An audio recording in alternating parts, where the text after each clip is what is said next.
Pessoal, muito boa noite. E aí, também bom dia, boa tarde, né? Depende do horário que vocês vão estar vendo esse vídeo, né? Essa apresentação. Marcelo Pessoa aqui, quem está falando, da N5. Então, estamos muito felizes aqui com mais esse webinar. A gente está fazendo uma série de webinars, assim, explorando, né, os temas de IA, os temas de dados, hoje Web Analytics. E, sem mais delongas, queria passar aqui a bola para o nosso consultor sênior, Vitor Garcia, que vai contar, né, explorar mais esse tema aí tão importante no dia a dia, né, do sucesso dos negócios. Vitor, obrigado demais aí pela tua participação, cara. Passo a bola aí para ti, tá bom? Obrigado. Legal, obrigado, Marcelo. Boa noite a todos. Bom, já vamos entrar aqui no tema, como o Marcelo já falou, a gente está numa sequência aí de webinars também, se não me engano, na próxima semana, o dia 2, né, Marcelo? A gente vai ter mais um que é sobre Data Dia 9. Storytelling. Dia 9? Legal. Então, hoje a gente vai falar um pouco sobre Web Analytics focado em comportamento e jornada do usuário, tá? Então, vou começar aqui. Tá. Então, o que que a gente vai falar sobre o Web Analytics hoje, né? Além de a gente falar um pouco sobre comportamento e jornada, vamos só introduzir um pouco o tema, né? O que que é o Web Analytics? A gente acha que é só processo de análise, mas ainda tem alguns passos aí antes para a gente chegar nisso. Como que a gente utiliza isso na prática, né? As principais frentes, mas a gente tem uma infinidade de utilidades aí. Quais os principais tipos de análise, né? Que todas as análises elas entram nesses dois pilares aí principais. Vamos falar um pouco de comportamento analisado e monitorado. Esse analisado seria quando a gente está analisando um comportamento pontual, uma coisa específica, alguma coisa que aconteceu. E o monitorado é justamente para vocês conseguirem continuar monitorando isso para ver se essa pontualidade ela está mudando ou não. Aí trouxe um termo famoso aí para a gente que trabalha com comportamento e jornada, né? Frictionless, que é a gente cada vez mais gerar experiências, né? Tem fricção para o usuário, né? E a gente vai entender onde que está um pouco da raiz dessa fricção, onde que nasce isso, né? Para que a gente consiga entrar na jornada do usuário, tanto por etapas, quanto por momentos, quanto mostrando aí essa predição de LTV na prática que a gente tem, então que também faz parte de um tipo de jornada, tá bom? Então, só para vocês entenderem aí no nosso índice o que a gente tem. Então, sempre quando a gente fala de Web Analytics, e para quem assistiu também o webinar do Dirceu, deve ter gostado aí da parte de arquitetura, porque ajuda muito a gente aqui. Então, não é só simplesmente o processo de analisar, né? É todo um processo de medir e coletar. E aí, para essa coleta, né, a gente tem que ser muito específico, a gente tem que saber muito bem o que a gente precisa coletar da jornada para que a gente consiga ver, produzir nos relatórios os dados de navegação e a gente consiga ver essa interação que é gerada pelo usuário em todas as nossas plataformas, né? Aqui a gente não está falando só sobre site, a gente fala sobre aplicativo, qualquer outro ponto de contato que o usuário tem aí com o seu negócio. E entender essa fluidez, né? Como que é o comportamento da audiência nesse universo todo, né? Então, o que que a gente consegue tirar de benefícios, o que que a gente consegue extrair na prática de tudo que a gente coleta, né? E de tudo que o usuário faz e tirar insights relevantes aí do comportamento da audiência. Então, vamos lá. Como que a gente consegue utilizar na prática? Aqui eu trouxe 4 blocos, mas tem muito mais coisa, né? Então, só para fechar em linhas gerais, né? É compreender o usuário, não só na parte de o que ele faz, o comportamento, a jornada dele, mas a audiência mesmo, né? Que dispositivo que ele tem, de quais canais ele veio, aqueles hábitos que ele vai construindo na sua plataforma, né? Seja um aplicativo ou seja um site.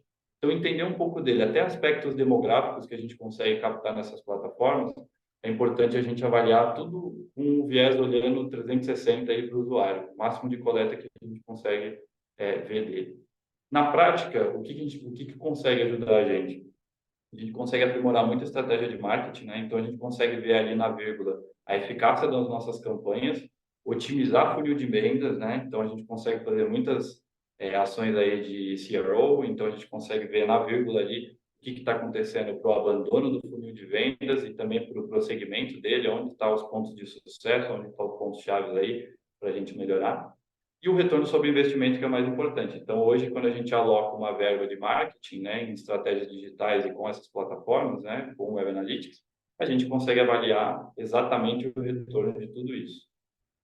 E também, para o lado do usuário, a gente também não só trabalha pensando nós como empresa, mas a gente quer sempre dar uma fluidez, uma melhora, né, na experiência do usuário como um todo com a nossa plataforma, né? Seja um site ou seja um aplicativo.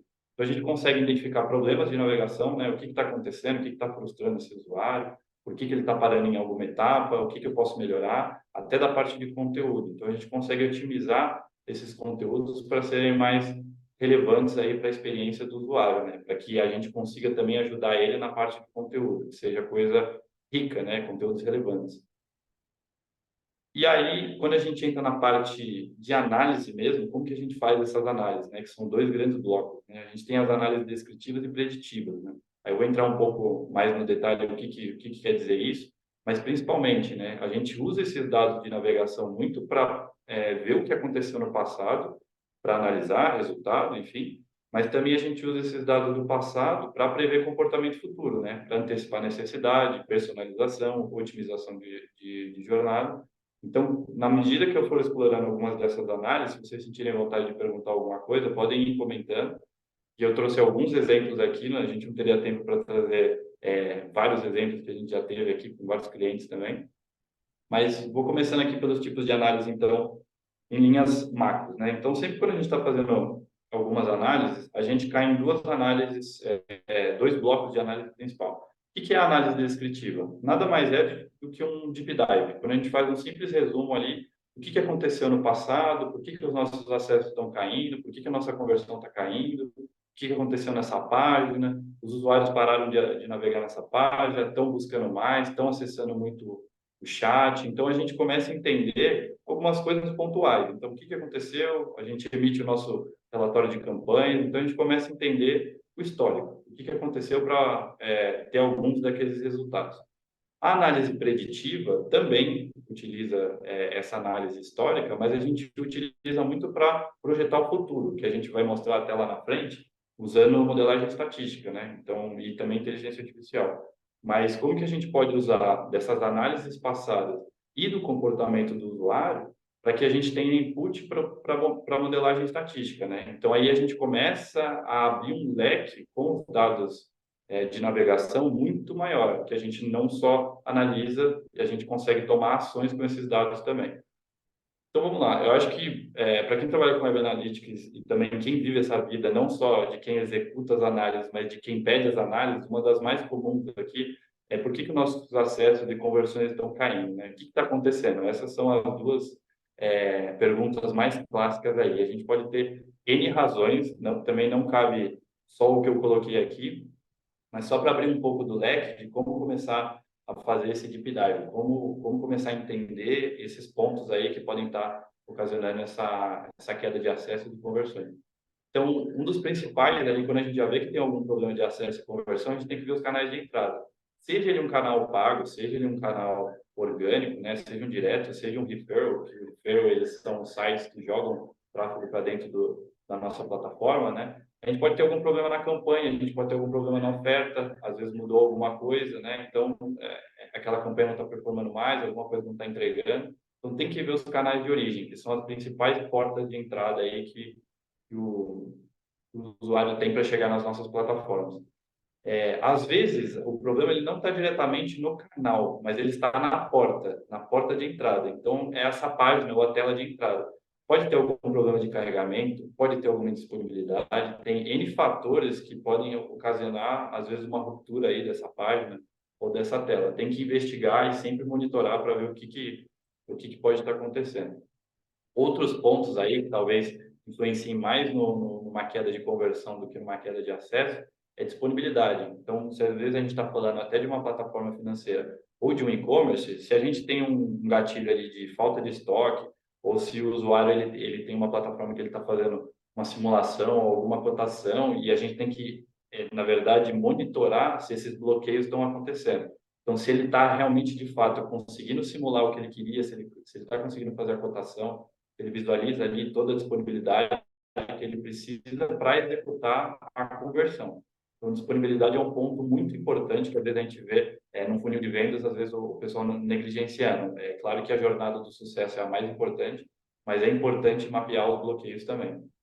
Outras coisas que podem acontecer também são aspectos técnicos, né? O site ou app está com alguma instabilidade, até o rastreamento das tags que a gente cria, né? Dos eventos que a gente cria para monitoria, pode ter alguma instabilidade, então é sempre bom avaliar também o que está acontecendo nessa parte técnica, né?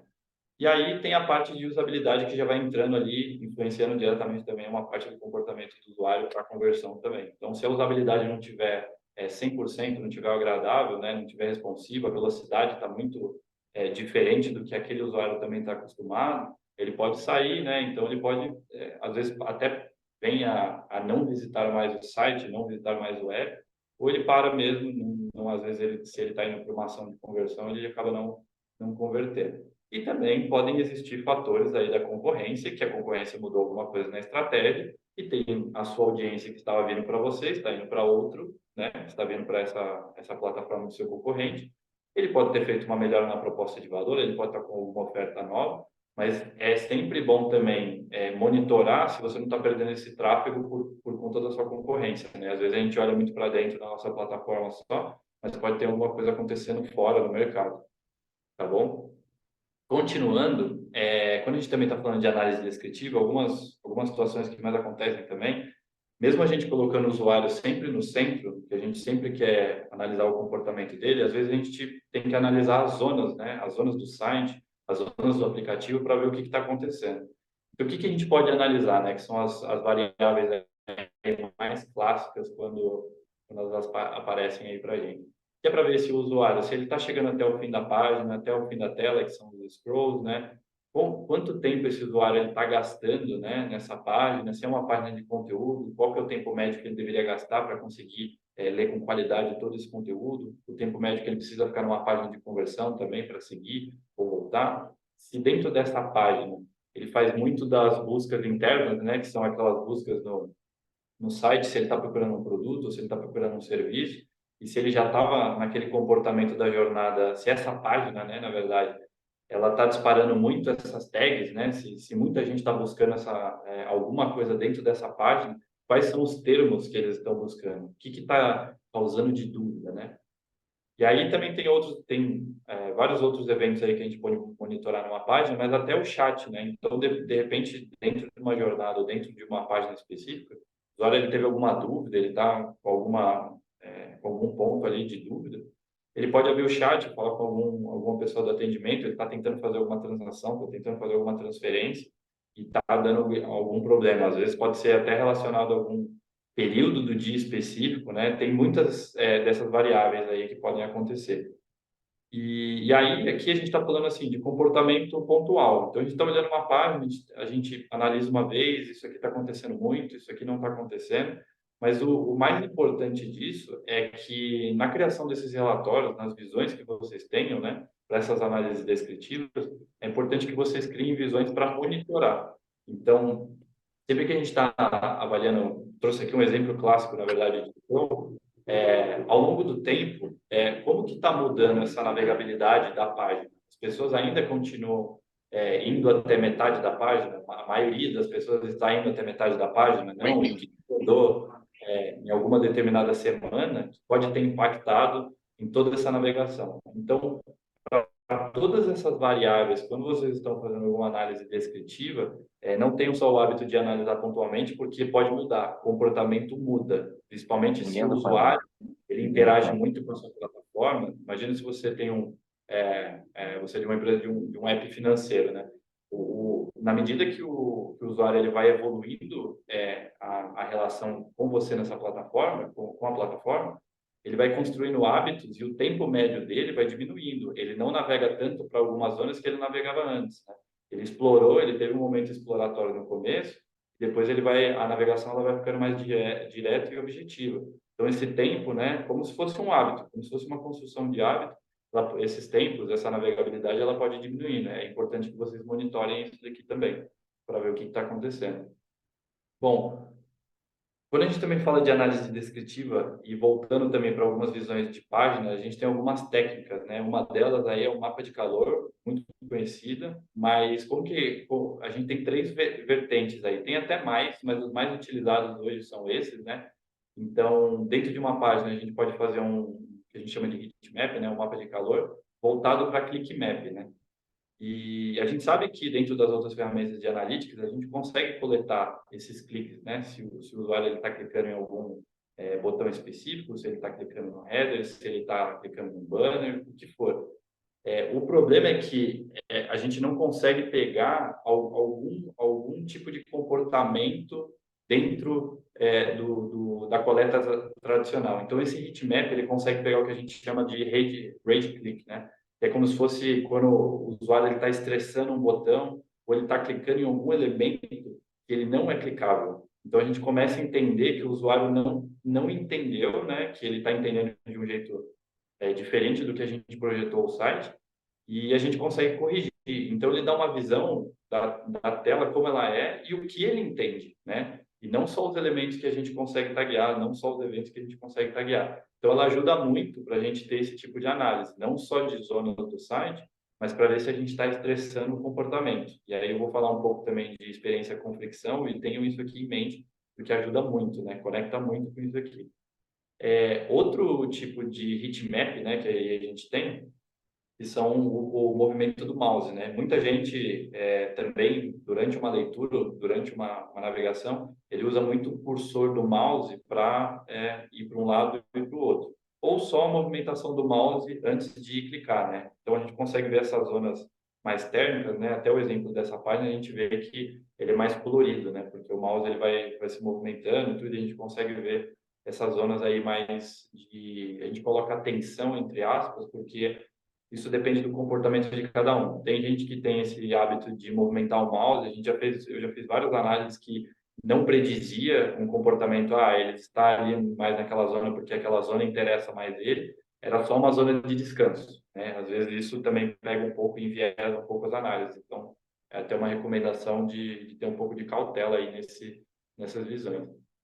E uma um pouco mais recente, né, nos últimos anos está virando até tendência aí, né, que é o movimento ocular, né, que é essas ferramentas de eye tracking. Ele funciona um pouco parecido aí com os outros mapas de calor, mas ele tem um jeito de análise um pouco diferente, né? Ele fala muito de fixação, atenção e movimentos. Então ele acompanha o movimento ocular da pessoa quando está olhando para uma tela, para um criativo, para um banner, né? Quando ele está olhando especificamente para algum ponto, então ele marca essa fixação, são pontos de fixações, e quanto que ele teve de atenção, ele tem um cálculo por trás dele que vai mostrando quanto que ele teve de atenção em alguns determinados elementos, né? Então, assim, essas ferramentas elas também são baseadas em como acontece o nosso movimento ocular, que é baseado em pontos de fixação e sacadas, né, que são os movimentos aí que acontecem, e eles têm cálculos para mostrar o quanto que ele teve de atenção ali, os pontos de fixação e as zonas térmicas. Então, isso já está virando tendência aí nos últimos anos, são ferramentas que ajudam bastante. São até mais utilizadas aí para análise de banners, né? Peças criativas, até vídeos que a gente vai publicar em mídias pagas também. Então, antes de você veicular um vídeo que você vai colocar muito dinheiro, né? Vai para canais muito valiosos, é legal fazer esse tipo de experimento para você também ver se as pessoas estão pegando as mensagens que você quer, se ela mantém o foco nas mensagens que você quer. É muito utilizado, por exemplo, quando a gente vai usar um elemento de uma pessoa e um texto ou um CTA que a gente tem, por exemplo, até nessa tela aqui, às vezes, dependendo do rosto que você utiliza, toda a atenção vai para esse rosto. E aí, às vezes, a pessoa não gasta tanto tempo da atenção dele e energia entendendo o texto, entendendo o CTA, e aí pode prejudicar alguma coisa na sua navegação, na navegação dele para a gente ver a conversão. Então, pode ser que ele não siga os próximos passos aí. Então, aqui já é para fechar alguns pontos que a gente tem de análise descritiva, e aí, antes de eu entrar numa análise preditiva e até na jornada, tem que trazer esse termo aqui, que ele é bem famoso, né? Eu acho que ele está virando até como se fosse uma marca, né? De toda experiência ela tem que ser sem fricção, tudo sem fricção, tudo mais fluido, tudo mais rápido, tudo mais dinâmico, tudo mais customizado, tudo mais otimizado. Só que por trás disso tem uma raiz, que é o comportamento humano. Mas é legal que eu trouxe duas referências aqui para a gente começar a abrir um pouco esse conceito, porque como já é um é um termo em muito uso, às vezes a gente acaba esquecendo a raiz, por que que ela existe. Então, tem até uma autora que ela fala assim, que o futuro de tudo aí, ele vai ser tudo rápido, fluido e feito para você, no sentido de um nível de personalização que te agrade, né? Imagina um site que 100%, né, ou qualquer outra peça, totalmente customizado e personalizado para você ver na sua navegação, e você fica ali num modo intuitivo, navegando, uma fluidez, como se fosse uma página da rede social que você vê hoje, né? Então, vamos pensar no Instagram, no Facebook, qualquer outra rede social, o algoritmo ele roda para personalizar de um jeito que seja agradável para você desprender mais horas ali. Então, é muito essa ideia até para os negócios, né? A gente precisa fazer um nível de personalização que seja agradável e gere fluidez. Então, nesse livro, principalmente, até recomendo a leitura aí para vocês, ela aborda muito tempo o tema de personalização, eliminação de obstáculos, isso é, como que tirar os obstáculos, na verdade, ajudam aí nas etapas de conversão, isso é totalmente difundido, mas é como ela aborda. A redefinição de setores, quando a gente começa a tirar alguns bloqueios no fluxo e na jornada, e aí redefinindo os setores, eu traria como exemplo, por exemplo, a telemedicina. Então, não é que tirou o setor do atendimento presencial, mas para alguns tipos de atendimentos, ele remodelou o setor. Ele criou uma barreira a menos, né? Tirou uma barreira ali, que fez com que o usuário tivesse um contato mais rápido. Então, é esse tipo de exemplo que ela vai abordar no livro também. E o design. O design, eu acho que quando a gente sempre fala em experiência sem fricção, eu acho que a gente até coloca o design muito no começo, né? Então, assim, ele é de extrema importância também. Só que, olhando para uma outra ótica, né, na verdade, assim, abrindo mais esse exemplo, o que acontece? Na verdade, o que causa esse estresse na gente, né, esse estresse de fricção, na verdade, ele é até um processo cognitivo, né? Então, eu trouxe um estudo aqui, não sei se algum de vocês conhece, mas ele é o paradoxo das geleias, né? Ele foi desenvolvido pelo Barry Schwartz aí, e o que ele fala, né, principalmente? Todos os estudos dele foram baseados em volumetria de disponibilidade de itens, né? Então, ele fez um estudo, ele disponibilizou lá 24 sabores de geleia no supermercado e depois para um outro grupo 6 sabores. E no final ele viu que, na verdade, essa menor disponibilidade de só 6 sabores, na verdade, converteu 30% contra 3% das vendas onde tinha mais opções. E aí a gente fica meio que, não, mas eu achei que o melhor para a experiência do meu usuário é que ele tivesse a liberdade de escolher o máximo de opções, dentro do máximo de opções que ele pudesse, né? E aí a gente vê que na prática não é. Por quê? Isso acaba virando uma decisão muito difícil. É um processo cognitivo muito estressante. Tem muita opção, por mais que dentro dessas opções tenha o que atende aquela pessoa, ela não consegue decidir muito bem. Então ele fala muito sobre isso e a gente vê na prática isso muito acontecer. Então sempre quando a gente vê alguma desenho de jornada, até planos de assinatura, será que vale a pena ter tantos planos assim de assinatura que vai gerar uma racionalidade muito grande, né, um estresse cognitivo muito grande?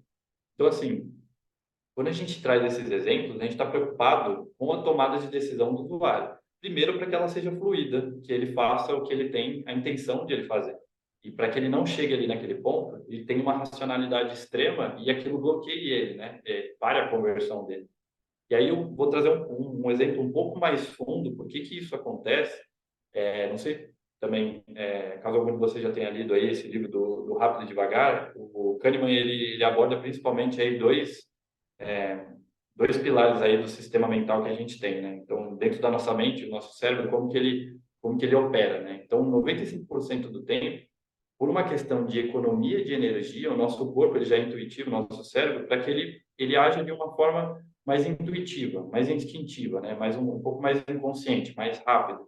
A gente acaba operando nesse modelo mental por muitas associações. Então a gente vê uma imagem, um ícone é mais legal, pouco texto. Então tem vários padrões associativos para conectar com esse tipo de sistema, né? E coisas que acontecem no piloto automático.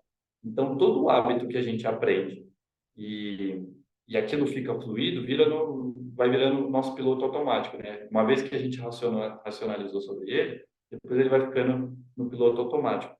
E aí é por isso que a gente começa a entender que na jornada, quanto mais intuitivo, mais instintivo ela for para o usuário, ele vai fluindo. Não é que a gente vai tirar a racionalidade do processo. Principalmente para a gente que trabalha no setor financeiro, a gente precisa sim da racionalidade dele. Mas como a gente apresenta isso, como a gente disponibiliza isso para ele, faz total diferença, para que não seja um estresse cognitivo, para que ele não veja 50 opções, para que ele tenha que racionalizar e ainda fazer conta, para ver se aquilo é um benefício que vale a pena para ele.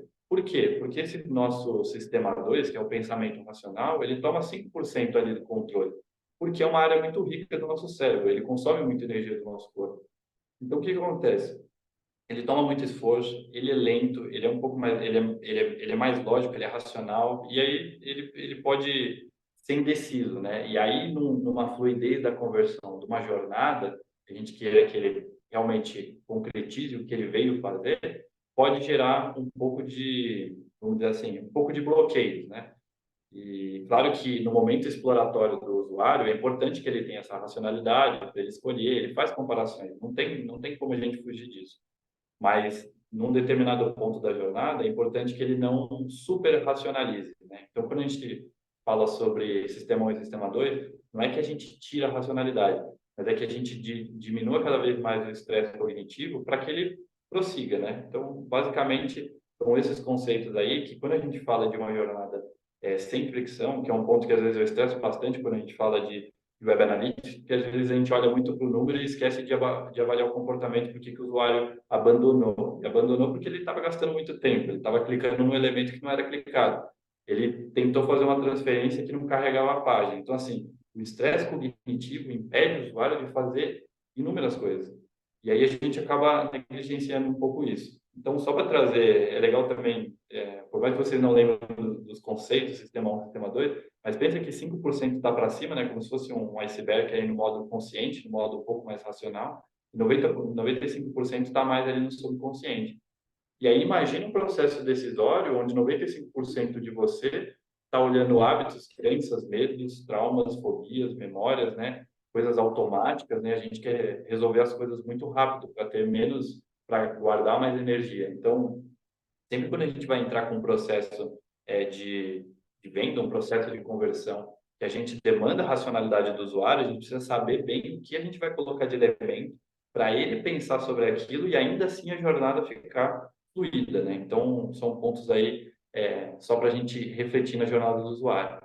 E por quê? Porque a gente também tem uma visão, isso é uma visão mais do passado, né? Que a jornada do usuário ela vai do ponto A ao ponto B. Ela é como se fosse ela escorregasse, né? A gente sempre foi treinado aí em Web Analytics, vamos mapear a jornada do sucesso. Não, olha, entrou aqui, página de produto, carrinho, fez uma busca, inseriu os dados de entrega, dados do cartão, sucesso, né? Isso para uma compra transacional. Para um plano de assinatura, né? Para um sistema financeiro, e às vezes você tem que se vincular, tem um onboarding que é mais complicado, né? Tem algumas validações, e a gente acha que essa jornada ela é toda fluida, de A a B, como se ela não tivesse curvas, né? E, na verdade, ela é complexa. E a gente, quando olha para essa jornada, tentando entender a jornada do usuário por etapas, às vezes ela fica muito inconclusiva, porque a gente começa a ver que ela é muito divergente, ela tem muitas curvas, ela é meio desgovernada, mas não é, é um processo cognitivo e a pessoa está explorando, né? E o Google trouxe isso muito bem num relato aí que ele fez para a gente, que é o seguinte, essas duas imagens são deles, né? Na verdade, essas curvas aí que o usuário está fazendo, ele está entre um momento aí de exploração, está vendo as possibilidades que ele tem, antes de ele começar a pensar, agora entendi quais são as minhas opções e agora eu vou avaliar para minha decisão. Então, às vezes é muito custoso para a gente também que faz esse tipo de análise, a gente tentar achar uma jornada perfeita, de etapa por etapa, página por página, foi para um produto A, depois foi para um produto B, isso para produto financeiro também, tá? Não estou falando só de e-commerce. É muito complicado a gente querer fazer que o usuário ele repita aquilo ou a gente tentar determinar uma jornada para ele. O que a gente coloca é o campo, né? A gente fala assim, ó, joga dentro desse campo. Só que na prática, muitos usuários vão jogar o jogo da forma deles. Eles vão fazer uma navegação totalmente desconexa, às vezes, do que a gente pensou. Claro que tem o nosso trabalho aí de otimizar essas jornadas, mas o principal é a conversão dele, né? O que ele está fazendo ali na ponta. Então, sempre que a gente fala de jornada do usuário, principalmente aí em etapas, né, a gente sempre vê essa jornada do sucesso. Ah, ele entrou na primeira página, na primeira tela, para onde ele foi, ele entrou por tal canal, para onde ele foi, depois ele volta, passa por outro canal de novo, ele pode ter uma jornada, né, multicanalidade aí, e a gente vai ver essas etapas do processo. Só que, de novo, esse é um ponto que eu reforço bastante, porque sempre os times, quando eles vão fazer os planos de tags, eu sei que o principal é sempre a jornada da conversão, a jornada do sucesso.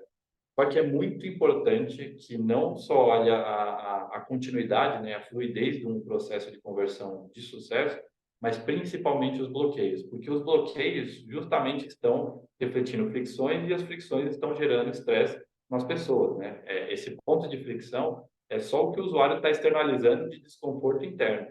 Então, assim, quais são os principais bloqueios? Quando ele está tentando fazer um input ali de dados do cartão, o que está acontecendo? Todas as suas tags e os seus eventos ali de ruptura, né, que podem acontecer, gerou uma mensagem de erro. Isso aí está bem mapeado para vocês conseguirem ver se isso é um ponto de bloqueio, porque senão, só mapear o sucesso não dá para entender o que está acontecendo no drop-off, né, que a gente fala. E aí até um termo que a gente usa bastante aí, pelo menos eu utilizo bastante, tem uma jornada da conversão e uma jornada da inversão. Dependendo do tipo de bloqueio que esse usuário está tendo, do tipo de negativa, das tentativas que ele está fazendo, e nada está andando, ele acaba invertindo esse funil ou ele vai embora, né? Ele volta, ele vai para outro produto, ele vai entender, vai no saque, vai mandar uma mensagem no chat, aí ele fica estressado. Se ele fez isso depois das 5, 6 da tarde, ele está mais estressado ainda, a carga cognitiva dele do dia está ainda mais carregado. Então, assim, também são tipos de análises para vocês fazerem os dias da semana, os horários da semana, porque dependendo do tipo de produto que vocês têm, às vezes ele pode assim performar em um determinado horário do dia, que normalmente, né, para muitas etapas o horário comercial é o mais, né, mais valioso. Só que tem usuários que às vezes não, eles performam às vezes no final de semana ou à noite, enfim, tem vários modelos aí que vocês podem explorar e analisar também. Bom, só que aí, trazendo aí agora um exemplo bem específico, antes da gente entrar no LTV, mas já entrando na parte de análise prescritiva, quando a gente traz isso aí para o mundo financeiro de seguradoras, né, o que acontece? Quando a gente está falando de jornada, a gente tem uma série de produtos, né, uma série de ofertas, a gente tem uma série de coisas para oferecer para o usuário, e aí o que oferecer e ele navegando entre tudo. Então, assim, fica ainda mais difícil fazer uma análise de jornada por etapas. O que aconteceu primeiro, qual que é o primeiro produto que ele converteu. É claro que, para ele estar na instituição, ele precisa cumprir algumas etapas. Ele precisa fazer o onboarding, precisa da validação, aí dependendo se ele vai pedir um cartão, né, tem uma avaliação de crédito, tem alguns produtos financeiros que dependem de outros processos dentro da jornada. E essa, sim, ela é mapeada por etapas. Mas depois que o usuário, vamos dizer assim, ele está livre para usar a plataforma como ele quiser, o que acontece? Pode ser muito difícil para a gente criar alguma coisa preditiva olhando só as etapas da jornada, né? Porque o portfólio da plataforma vira a jornada, né? E aí a gente tem muitos produtos, tem vários canais, não só de entrada, mas vários canais aí de comunicação que o usuário pode ter, né? Também de interação digital com a marca. E tem muitos sistemas apartados, né? Às vezes os sistemas eles ali não estão se conversando e é difícil você centralizar essa informação também nas plataformas digitais para você conseguir fazer essa jornada por etapas. Então, até trazendo um exemplo do que a gente fez em um dos clientes aqui da N5 sobre a LTV, o que a gente faz? Como que a gente pega esses dados de navegação, comportamento, dados transacionais, dados de central de atendimento, e a gente pode jogar em algum modelo para que se traduza numa métrica valiosa para a gente, né? Para que a gente possa utilizar. E uma delas é o LTV, que foi um exemplo que a gente utilizou. Então, o que acontece? Para quem não conhece também, o Lifetime Value ele é como se fosse o valor monetário da vida desse cliente com a gente. Então, por exemplo, digamos aí que eu vou viver é uma palavra muito forte, tá, gente? Mas é no sentido de o tempo que esse usuário e esse cliente permanece na empresa, tá?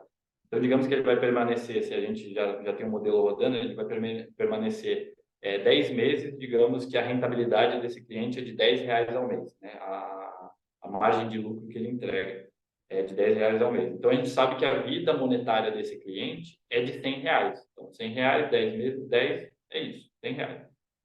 Só que o que acontece? A vantagem desse tipo de modelagem que a gente utilizou também, com modelagem estatística, criou um modelo onde a gente conseguia colocar dados transacionais, dados de contato, dados de navegação, pegamos dados valiosos de navegação, não são todos os dados de navegação que devem entrar para o modelo, você tem que entender bem, dentro do escopo da plataforma, o que há de mais valioso para se colocar. Por isso que é muito importante, até nos dados de navegação, vocês terem mapeados o que é uma navegação boa e o que é uma navegação ruim. E aí, o que eu chamo isso? Ele viu, ele achou o produto que ele encontrava, ele viu o serviço financeiro que ele encontrava, tinha disponibilidade, não disparou nenhum evento de ruptura, tudo sobre disponibilidade também. Então, mapear essas variáveis para colocar no modelo é vital também. Saber o que colocar é vital. E aí, o que acontece? Depois que a gente infere esse modelo, lembrando que a gente sabe esse dado pelo usuário, então, assim, a gente tem na linha do usuário a gente tem uma infinidade de possibilidades depois disso para que a gente consiga utilizar esse LTV. Então, por exemplo, como a gente sabe a origem desse cliente, a gente sabe os canais de entrada mais valiosos que a gente tem, as campanhas mais valiosas, que tipo de anúncio, né, criativo aí que chamou mais atenção de um grupo que a gente já está estimando que vai ter um alto LTV. Então, assim, a gente sabe tanto tempo, né, quanto valor, mas são métricas que a gente começa a olhar e para otimização de marketing fazem muito sentido. Para segmentação, por exemplo, para os times de CRM, a gente consegue fazer campanhas por faixa de LTV, mas a gente também sabe o quanto esse cliente vai ficar com a gente, porque o modelo, desde o início, ele começa a predizer o que vai acontecer lá na frente. Então, às vezes, a gente pegava exemplos do usuário com uma semana de ele já estava na nossa base, a gente sabia que ele ia ficar um ano com a gente e a gente acompanhava o modelo para ver quanto que ele tinha de valor monetário para entregar para a gente, né, para a plataforma, e quando que ele poderia dar esse churn, né, a probabilidade disso acontecer e quando aconteceria. Então, é muito valioso para a CRM, a gente consegue fazer várias campanhas. E também, nesse modelo, a gente acaba sabendo também as frequências de uso, né? Frequência de uso de produtos, frequência de uso da plataforma, quanto que ele acessa, enfim, uma infinidade aí de coisas também para utilizar na segmentação. Segmentação talvez seja uma das frentes aí que o LTV ele pode mais ajudar um time de CRM, tá? Então, que a gente consegue ver que mais dá insumo, né? Da perspectiva de tempo, de novo, a gente consegue fazer uma previsão de churn aí, a gente colocou aqui 90 dias, mas 60 dias, 30 dias, enfim. Isso também baseado na média da vida do cliente. Então, a gente consegue usar essas métricas de tempo até para estratégias sazonais. Então, são muito valiosas aí para a gente. Se a gente coloca essa lista de clientes que a gente sabe um grupo específico de LTV que a gente quer tratar, se ele entra em contato na central de atendimento, a gente consegue oferecer uma experiência totalmente personalizada, a gente consegue fazer priorização de atendimento e resolução de atendimento, feedback customizado tanto para esse cliente quanto dele para a gente, né? Então, assim, a gente começa a escutar certos grupos para entender os comportamentos, né? E aí a gente começa a separar isso também para eles. E aí, para fidelização também, determinados grupos a gente consegue entender, esse daqui tem um alto engajamento. Às vezes a gente tinha casos de, às vezes o usuário ele tinha uma expectativa de LTV muito alto, mas ele de fato ele não tinha um engajamento muito alto com a plataforma. Ele não vinha todo dia, ele não acessa muito, mas quando ele vem, ele deixa uma rentabilidade alta. Então, assim, também é importante entender essa fluidez do usuário, porque dependendo da estratégia e otimização e estímulos que você vai dar para ele, você pode causar também uma ruptura nesse LTV. Então, entender o comportamento dele e também essas variáveis é muito importante. Então, assim, tem frequência baixa, tem frequência alta, né? Para também entender o quanto vocês podem falar com esse cliente. Todo ponto de engajamento, benefícios mais exclusivos, né? E o feedback mais estratégico. Então, assim, tem um grupo ali de fidelização, dá para trazer ele para o nosso jogo, né? E pegar alguns feedbacks mais estratégicos para a gente conseguir prever algumas ações. E também, os times financeiros também ficam bem felizes, porque para a previsão a gente consegue dar uma previsão também por usuário, né? Então, assim, a gente consegue saber por pessoa e esse acumulado, e também com todas as outras variáveis de expectativa de novos entrantes, desses novos entrantes, quanto a gente espera entrar com determinado LTV. Então, assim, para o planejamento estratégico, isso aqui é é quase, hoje eu digo que para a maioria das organizações é praticamente vital, né? E também para a previsão, a gente consegue ter uma previsão de estoque e capacidade, porque a gente sabe nessa vida desse cliente não só o valor monetário, mas que produtos, principalmente no cliente em questão, a gente sabia que produtos financeiros ele mais utilizava, como era o hábito de consumo dele. Então a gente consegue ver se a gente vai ter capacidade para atender ou que linhas, né, de produtos que a gente precisa diversificar também, né? Olha, tem muita gente consumindo disso, mas a gente está recebendo um feedback estratégico desse grupo aqui de alta LTV, ele está sentindo falta, ele está sentindo falta de mix, está sentindo falta de versatilidade, coisas que a gente pode agregar, tá? Então, bom, esse daqui era um exemplo que eu queria trazer sobre análises mais preditivas, né, que a gente poderia usar tanto não, pegando dados de navegação, de jornada, mas eu acho que também a gente está passando um pouquinho do tempo, mas era essa a mensagem de hoje. Também, Marcelo, se tiver alguma pergunta, se alguém quiser perguntar alguma coisa, estou aberto aí a questões e também o que precisarem podem mandar mensagem não só para mim, mas também para a N5 como um todo. A gente está aqui para a ideia dos webinários é para que a gente ajude no repertório, né, e tenha essa troca com vocês. Então qualquer dúvida ou pergunta ou quiser fazer alguma troca aí de informações também de conteúdo, a gente está super bem-vindo aí a essas trocas, tá bom? Ô, Vitor, eu tenho uma pergunta, cara. Em relação a Legal. fontes de dados, tá? Explora um pouquinho mais assim, fontes de dados para o Web Analytics e todo o processo aí que envolve o tagueamento, cara, seja de web e de web, de forma macro, só para o pessoal entender isso melhor, por favor. Não, é legal.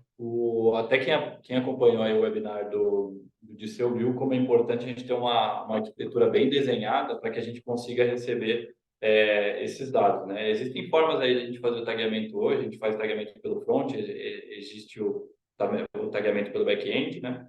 E é muito importante que isso esteja desde a estrutura inicial de qualquer implementação. Então, vai criar um app, vai criar um site, sejam a favor de sempre ter esse tagueamento e sempre priorizem o back-end. Tentem fazer aí é, via código mesmo, para isso ser um tagueamento firme, para que vocês não tenham um tagueamento com ruptura no longo prazo. Então, basicamente, a gente tem essas duas estruturas, mas como estratégia também, e normalmente quando a gente vai implementar, vai criar um app novo, vai criar um site novo, é muito importante que desde o começo priorizem as principais jornadas, os principais produtos que vocês vão colocar no ar também, e foquem num tagueamento quase que 100% primeiro para eles.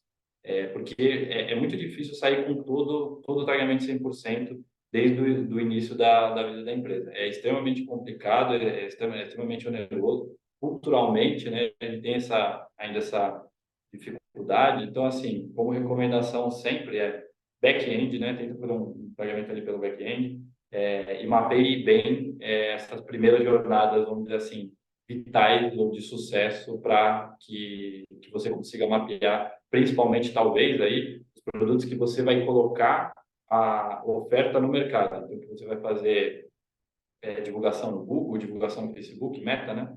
Em qualquer um desses canais pagos. Sem tagueamento não dá para seguir. É isso. Cara, excelente, excelente. Bem, cara, queria te agradecer pra caramba aí. Acho que foi muito claro, né? O exemplo, os desafios e, cara, te agradeço. Muitíssimo obrigado Legal. e, e até uma próxima, pessoal. A gente vai estar divulgando aí. Date Storytelling vai ser o próximo webinar. Vai acontecer dia 9/11, tá? A gente vai estar divulgando. E é isso. Muitíssimo obrigado. Legal. Obrigado, pessoal.